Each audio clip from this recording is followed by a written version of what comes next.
அந்த காலத்துல சர்ச்சுக்கு போனா அவங்க சொல்லி கொடுக்கிற கடினமான உபதேசத்துக்கு கீழ்ப்படிஞ்சு அவர்கள் அன்னைக்கு பரலோகத்துக்கு ஆயத்தப்பட்டார்கள். இன்னைக்கு இருக்கிற சபை எப்படி இருக்குது? எதுக்கு சொன்னாலும் எதுக்கு அவர் எதுக்கு இப்படி சொன்னாரு?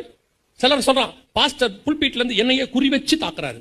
ஏன்னா அவர் அப்பதான் ராணுவத்தில் முடிச்சுட்டு வந்திருக்கிறார், ஸ்னைப்பரை வச்சு தாக்கிட்டு இருக்கிறாரு. உங்களை குறி வச்சு தாக்குறதுக்கு எங்களுக்கு என்ன பெனிஃபிட் சொல்லுங்க?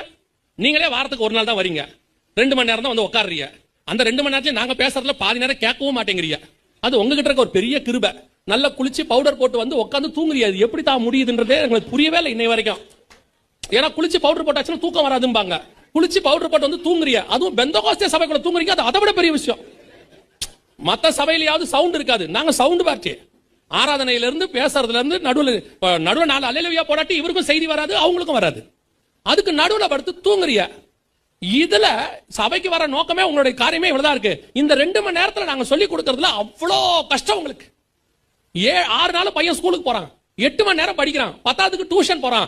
இவ்வளவு படிச்சோன்னு 70 தான் எடுக்கிறான். நீங்க என்ன கேக்குறீங்க? இவ்வளவு படிக்கிற, டியூஷன் வச்சிருக்கிற, இவ்வளவு படித்து 70 தான் எடுக்கிற. 6 நாள் படிச்சு டியூஷனோட சேர்த்து அவன் 70 மார்க் தான் எடுத்தான். நீங்க வாரத்துல ஒரு நாள் 2 மணி நேரம் தான் படிக்கிறீங்க.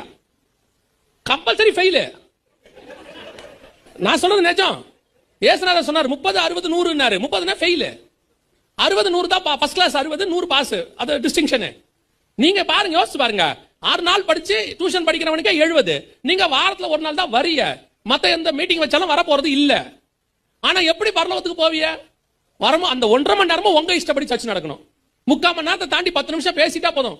பாஸ்டர் இழுத்துக்கிட்டே இருக்காரு, பேசிக்கிட்டே இருக்காரு. 1000 ரூபாய் கொடுக்குறாங்கன்னு சொன்னா ரேஷன் கடை வாசல்ல 3 மணி நேரம் நிக்க முடியுதா இல்லையா? குடும்பத்தோட நிக்க முடியுது. வேலைக்கு போற ஆளை கூப்பிடுறீங்க, ஆம்பளை கூட்டம் கம்மியா இருக்கு, நீங்க வரீங்களான்னு சொல்லி. அங்க போய் 3 மணி நேரம் நிக்க முடியுது, சர்ச்சில் வந்து 3 மணி நேரம் உட்கார முடியல உங்களால. எப்படி பரலோகத்துக்கு போவீங்க? ட்ரெயின் பிடிக்க 3/4 மணி நேரம் முன்னாடி போயிடுறீங்க, பிளைட் பிடிக்க 3 மணி நேரம் முன்னாடி போயிருங்க, சர்ச்சுக்கு மட்டும் 30 நிமிஷம் லேட்டா தான் வரீங்க. ஆமா தானே? சபை பையன் ஸ்கூலுக்கு ஒழுங்கா அனுப்பிடுறீங்க தானே கரெக்ட் ஆயிடுக்கு. அப்ப சர்ச் மட்டும் என்ன உங்களுக்கு அவ்வளவு கேவலம்? ஏன்னா சபையை பொறுத்த வரைக்கும் உங்களுக்கு ஒரு உதாசீனமான இடம், ஏதோ ஒரு ரிலிஜியஸ் டைட், வாரத்துக்கு ஒரு நாள் போடக்கூடிய ஒரு மத இடம், ஏதோ ஒரு வழிபாட்டு ஸ்தலம். போனா உட்காந்தோம். நிறைய பேருக்கு எதுக்கு சர்ச்சுக்கு வரீங்க தெரியுமா? கொஞ்சம் பேர் கல்யாணத்துக்கும் கல்றைக்கும் தான் வரான். போனா பையனுக்கு அங்க கல்யாணம், பொண்ணுக்கு கல்யாணம் பண்ணணும் பாருங்க. சர்ச்சில் வச்சு பண்ணா தான் கௌரவமா இருக்கும். அது எக்கேடு கெட்டு கல்யாணம் பண்ணாலும் கவலை எல்லாம் நான் சர்ச்சில் பண்ணணும், அதான் அவங்களுக்கு.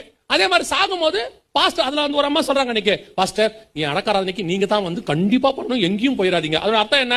வருகை வந்தா கூட அவர் போயிடக்கூடாது, இந்த அம்மா அமுச்சு வச்சு தான் அவர் போகணும்.